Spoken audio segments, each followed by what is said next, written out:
Okay. Um, okay. This is our JB again from Indonesia. International Mathematics teacher. Just atik-atik na ng mga ingana nga title guys. It will not matter anymore. It doesn't matter anymore. Yeah. Ang importante dito guys, mag-vlog tayo guys. Kay murag laay na kayo guys. Actually guys, nagilaya guys. Ang among holiday guys, March 24 until April 8. So, resume na may klase guys, April 9. Mga mag-vlogger sa karon guys. While waiting sa mong class guys, sige. Pagbigyan nato ng mga math majors sa Pilipinas. Now, one of the topics of differential equation, ito, separable differential equation. Actually, this is not an introduction of differential equation. Kasi, ang introduction talaga, ang main concept talaga ng differential equation, dapat i-discuss pa yan yung nature niya. Or determine the order, higher order, and degree. Maybe next topic, try natin yan discuss yan. The nature of differential equation kasi merong dalawa. If I'm not mistaken, meron tayong ordinary differential equation and meron din tayong partial differential equation. And we have also exact differential, non-exact. Yan, standby lang yung mga teachers. Ito, ma-discuss na ito na inay. But for now, may I request everybody to please share this video para maraming makakita. Ma-viral to guys. Viral. Sige.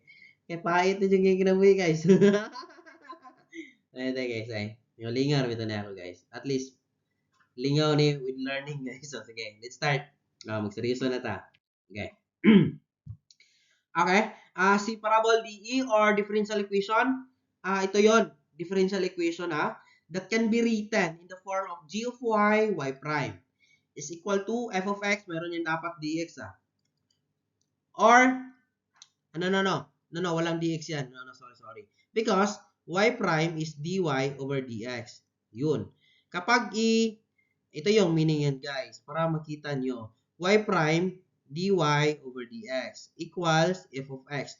Kapag i-cross multiplication natin yan, ito na yung resulta. Or it can be written like this. G of y dy is equal to f of x dx. Kasi, y prime is the same lang yan ng notation ng dy over dx. Okay? Okay. And that is called, we call that separable DE or differential equation. From the root word, separable, separate. Lahat ng y terms dapat kasama siya kang dy. Lahat ng x term dapat kasama siya kang dx. Kaya separable differential equation. Now, for example, this one. Dy over dx is equal to 6xy squared, where y of 1 is equal to 1 over 25. What does it mean by this value, sir? That is what we call initial value. We will solve separable DE using initial value. Given yung value ng x natin 1. Ang y natin is 1 over 25. But before that, we will solve this first para makuha natin yung general solution.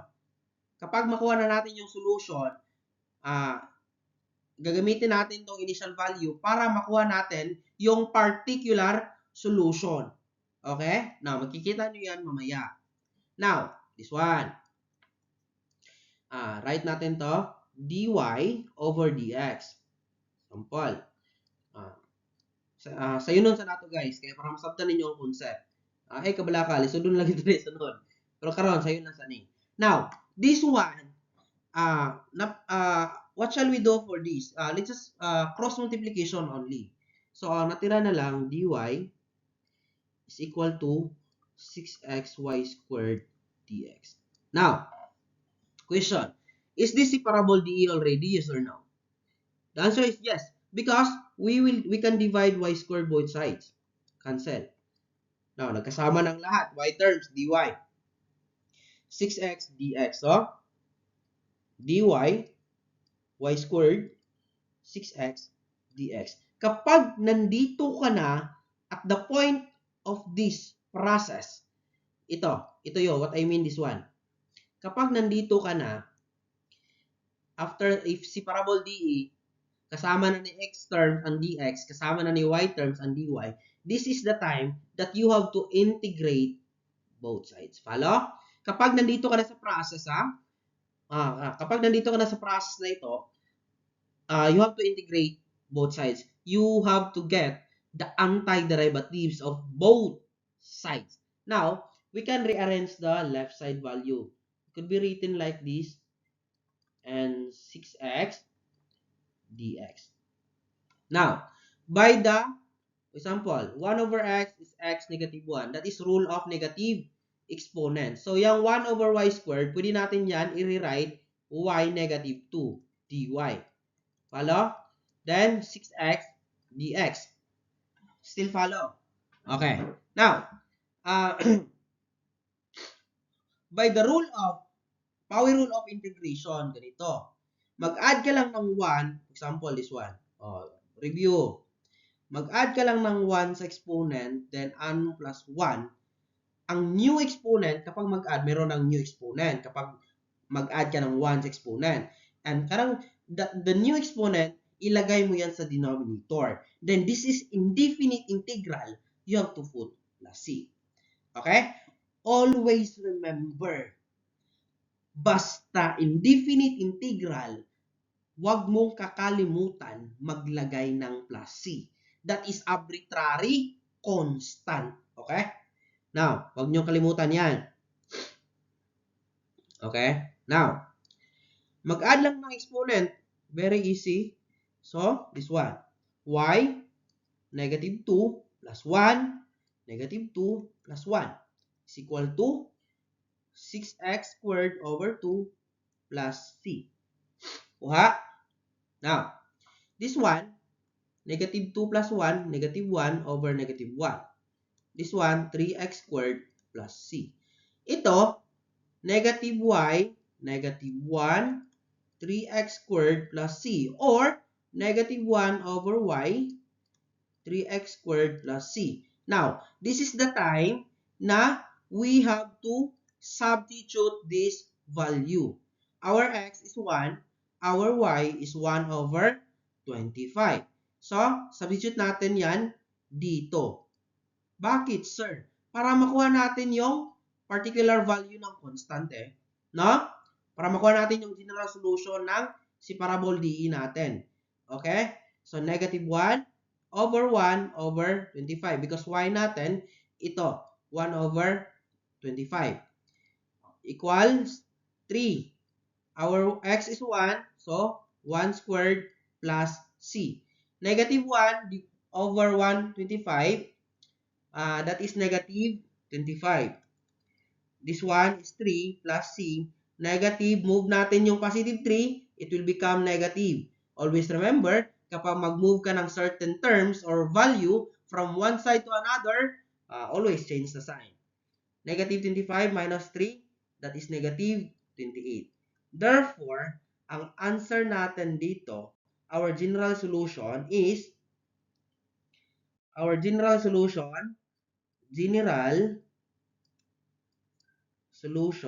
negative 1 over y, 3x squared minus 28. Ito yung general solution natin. Nakuha? Okay. How about this one? Y prime is equal to 3x squared plus 4x minus 4 over 2y minus 4. Given yung initial value natin, y of 1 is equal to 3. Our x is 1. Ito, that is x is 1, y is 3. The same process again. Now, let us try to determine if this given differential equation is the parabol DE or not. We all know that y prime is equal to the same as dy over dx. So, copy lang natin yan. 3x squared plus 4x plus 4 over 2y minus 4. Inom sa tubig, Sir JB, guys. Di lalim mag-vlog din Third post mo, ha? Bantay bito mo. Okay. After this one, we have to cross multiplication lang natin ito. So, 2y minus 4 dy. And ang right side natin, 3x squared plus 4x plus 4 dx. Easy lang. Long process lang pero easy lang ito eh. Basic pa ito. Hindi pa tayo sa exciting part. Mayroon pa tayong Bernoulli equation na. Sige, taga mo. Manami ana yung differential equation. Now, tingnan mo. Lahat ng left side value, 2y minus 4. Y terms lahat eh, dy. 3x squared plus 4x plus 4 dx. So, x term lahat. So, that is separable already. Separated already. So, what shall we do for this? So, if that is the case, no need to divide because kasama na ni y si dy, kasama na ni x term si dx. What shall we do for this one? Kapag ganito na yung sistema, integrate both sides. Yun yung next step. Now, 2y, merong 1 exponent. So, 1 plus 1, 2y squared over 2. Now, this one.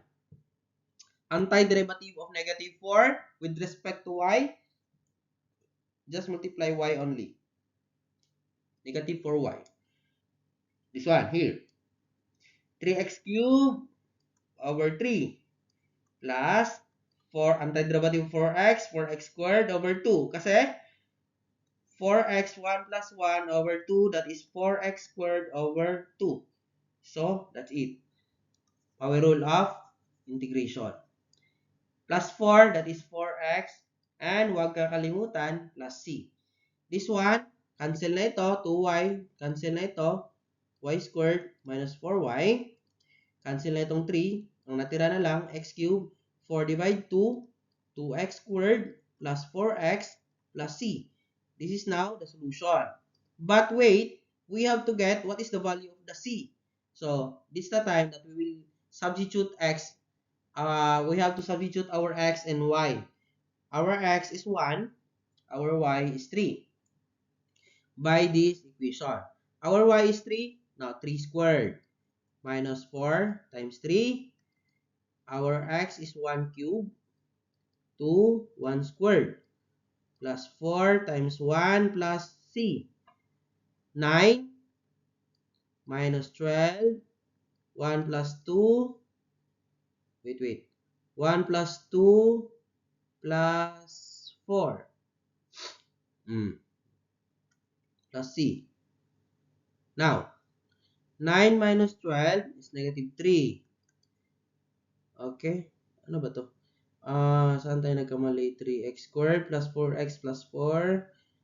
2x squared plus 4x. Ito, tama pala. 1 plus 2 is 3. 1 plus 4 is 7. 7 plus c. Tama ba? Try to check. If merong mali. Okay. 9, tama. X cubed. 4x squared over 2 plus 4. No, this is not plus 4. Sorry. Kaya pala. Sorry. This is negative 4. Sorry. This is negative 4. Yun yung mali kasi. Next time, yun yung weakness ko sometimes sa mathematics. Kaya I should be very careful. Kasi one sign lang yung mali, ruin talaga yung final answer. That's why you have to be very careful. Kahit negative lang yan, mali talaga yan. Basta ito, should be negative. So, positive na lagay ko, mali talaga. Apektado talaga yan ng lahat ng sagot. Kaya, you have to check, double check. This one, balikan natin. 3x cubed plus 4x minus 4x squared over 2. This one over 3. So, cancel na ito. Ang natira, y squared minus 4y, x cubed plus 2x squared minus 4x plus c. And this is the time that we have to substitute our value of x and y. So, our y is 3. So, substitute natin ito. Dito natin i-substitute para makuha natin yung particular value ng ating c, constant. So, 3 squared minus 4, 3. Next, 1 cubed plus 2, 1 squared minus 4 times 1 plus c. So, 9 minus 12 1 plus 2 minus 4 plus c. So, negative 3. 1 plus 2 is 3. Negative 4. Transpose lang natin ito. 1 plus 2 is 3. 3 minus 4 is negative 1. So, negative 1, positive 1, c. So, our c is negative 2. So, change natin yan. So, ang answer natin dito, y squared minus 4y x cubed plus 2x squared minus 4x minus 2. Because our c is negative 2. Okay? Now, this is an example of separable DE using initial value. Kasi, dadaan talaga kayo dito. But next time, I will make some video about this, another example. Next time, I will discuss how to verify solution, okay, of differential equation. And next time also, I will discuss exact and non-exact DE. Kasi yun yung mas maganda eh. Okay? Salamat, support. Share pod mo guys. Di ba lali magpabungguan Okay, thank you. Just kidding. Okay. Thank you so much. Bye-bye. See you on my next video.